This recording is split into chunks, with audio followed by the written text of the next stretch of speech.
Alright everyone, welcome back to another spoiler video. This is October 30th, the day before Halloween, and I'm gonna go over just the rest of the stuff from the 29th. Some of the stuff I missed later in the day. We get this first card here that needs a translation, and that is Wheel of Misfortune. This looks really cool, and obviously, you know what it's going to be similar to. 3 mana red sorcery, each player secretly chooses a number, then reveal those numbers. Wheel of Misfortune deals damage equal to the greatest chosen number to each player that chose it. Then each player who didn't choose the smallest number discards their hand, then draws 7 cards. So this card really punishes the players who choose the greatest number and the lowest number. So if you choose the greatest number, you're dealt that damage. If you choose the smallest number, you don't get to draw new cards. So this is perfect. This is exactly the kind of card that you want in a Chaos deck. Now this card is pretty funny. I laughed out loud when I read it. Togo Goblin Weaponsmith, 3 mana red legendary Goblin Artificer. This is a partner commander option. When a land enters the battlefield under your control, create an artifact equipment token named Rock. It has equipped creature has pay 1 and sacrifice Rock, deal 2 damage to any target, and equip cost of 1. So mixes in landfall in there with getting you more equipment, which I think is always pretty good. If you have an equipment strategy that requires more equipment, Togo might be a good thing to partner up with. Really sweet. It's just so funny. You have an equipment that's literally just a rock, and you're dealing 2 damage to any target, which is essentially you throwing a rock at someone. Then we get a Fleshbag Marauder reprint, always nice. We get Sweetgum Recluse, 6 mana 0/3 spider with flash and cascade and reach. So that's pretty unique. When it enters the battlefield, you put 3+1/+1 counters on any number of target creatures that entered the battlefield this turn, which I'm guessing can include itself. And with the Cascade, it pretty much means that whatever you get off of that is going to enter before Sweetgum Recluse. So yeah, you can get yourself a couple defenders easily. Really sweet spider.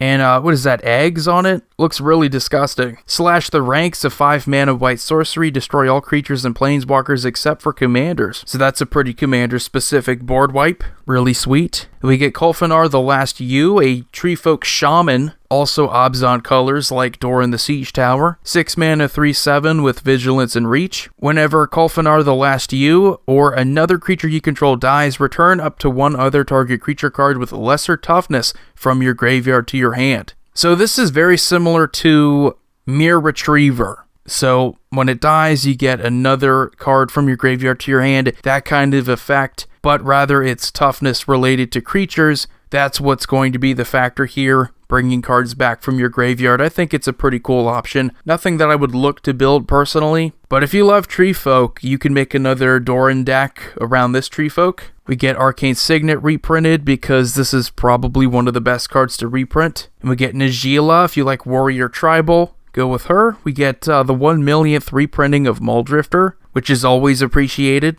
We get an awesome reprint. I mean, these 2 reprints I think were much needed. Scroll Rack and Staff of Domination. Scroll Rack especially, I think there are just so many decks that can benefit off of getting more top deck manipulation. And it's better than Senseis in certain situations because you can just put cards from your hand on top of your deck. We get a reprint of Sky Diamond and a Jeweled Lotus. Now this is essentially just Black Lotus, but commander specific. So you get to add 3 mana of any one color, but you can only spend the mana to cast your commander. How competitive could this be? I guess it depends on your deck. Is your commander essential for a combo? And can you loop it with Jeweled Lotus? That's really what you're looking for here. So moving on to October 30th, a lot of reprints. We get Ras Dragon Engine, fantastic commander option in 5 colors. Very competitive. We get Kinsbale Courier. When it enters the battlefield, you put a +1/+1 counter on target creature, and she has Encore. And here we get another really sweet commander option.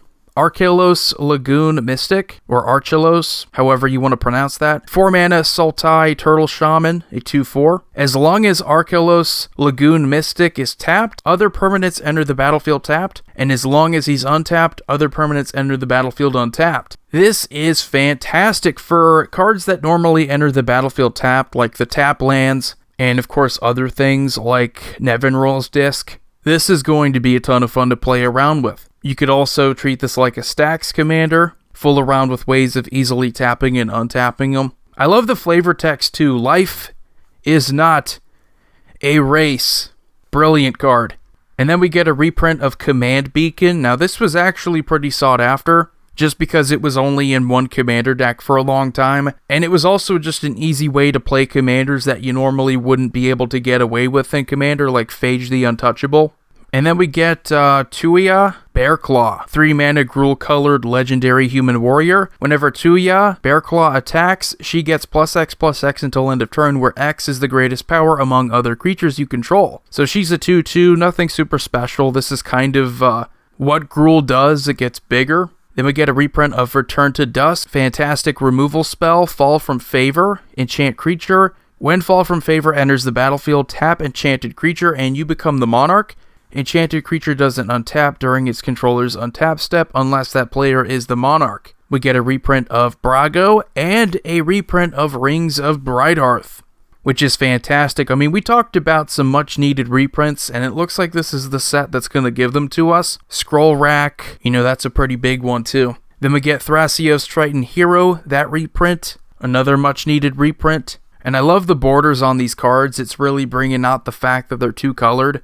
Anointer of Valor. Whenever another creature attacks, you can pay 3 mana. When you do, put a +1/+1 counter on that creature. Inspiring Roar, put a +1/+1 counter on each creature you control. Then we get the vows, Vow of Duty, Vow of Flight, Vow of Lightning, and Vow of Wildness. And a reprint, Intangible Virtue. Not a big day, but we do get some good reprints here. Scroll Rack, Staff of Domination, Rings of Bridehearth is pretty big. And we get some fun commander options. I really like this guy here, the turtle. Definitely looking like this is going to be a fun set. And it was to be expected. This was probably going to be bigger than any commander product normally, because there were only so many brand new, mechanically unique cards. This set is just introducing a whole bunch. But anyway, you all have a wonderful day. Void here signing off. See you all next time. Enjoy your Halloween.